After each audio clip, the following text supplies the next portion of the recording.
দেশে যারা বিশৃঙ্খলা করে সন্ত্রাস ভোট চোর আমাদের দেশে যারা অস্থিতিশীল পরিবেশ তৈরি করতে চাচ্ছে, হাদি ভাইকে যারা হত্যা করেছে, নির্বাচন যারা বানচাল করতে চাইছে, দেশের পরিবেশকে যারা অস্থিতিশীল করতে চাইছে, সীমান্ত যারা আমাদের ভাইদেরকে বোনদেরকে মেরে ঝুলিয়ে রাখে, তাদের আশ্রয় এবং প্রশ্রয়দাতা পৃষ্ঠপোষকতা দিচ্ছে ভারত।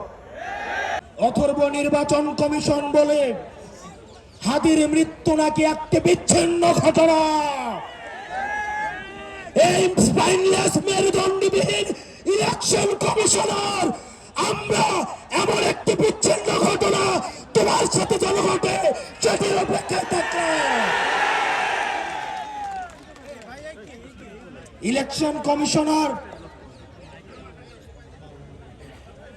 কাদের প্রেসক্রিপশনে নিয়োজিত, কারা তাকে নিয়োগ করেছে? এরকম ইলেকশন কমিশন আজকে যদি চলে যায়, যে লাইন ধর্মী ইলেকশন কমিশন হওয়ার জন্য শাহবাগ থেকে শহীদ মিনার পর্যন্ত যোগ্য ইলেকশন কমিশনার খুঁজে পাওয়া যাবে, কিন্তু আমার ভাই হাদি যে অনন্তকালের উদ্দেশ্যে যাত্রা করেছে, আমার ভাই হাদিকে আর খুঁজে পাওয়া যাবে না।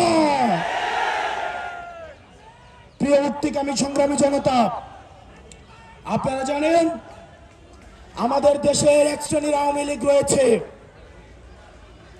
তারা শিক্ষক পরিচয়ে বিশ্ববিদ্যালয়গুলোতে কার্যক্রম পরিচালনা করে, যারা টকশোজীবী নামে হচ্ছে টেলিভিশনগুলোতে হত্যার বৈধতা উৎপাদন করে, যারা নাট্যকর্মী পরিচয়ে, যারা নাটক সিনেমাতে আমাদের মতো সংগ্রামী মানুষের মৃত্যুর বৈধতা উৎপাদন করে, এই বিশ্ববিদ্যালয়ে নিউ দলের যে বাঁচাতে শিক্ষকরা রয়েছে তাদেরকে ধরে ধরে এই বিশ্ববিদ্যালয় থেকে বের করে দিতে হবে। এই নাটক সিনেমা থেকে আওয়ামী মুজিবের বাঁচাটা এসব শিল্পী কর্মীদেরকে দেশ থেকে বের করে দিয়ে ভারতে পাঠিয়ে দিতে হবে। টকশোজীবীদের উদ্দেশ্যে এই ভারতীয় আধিপত্য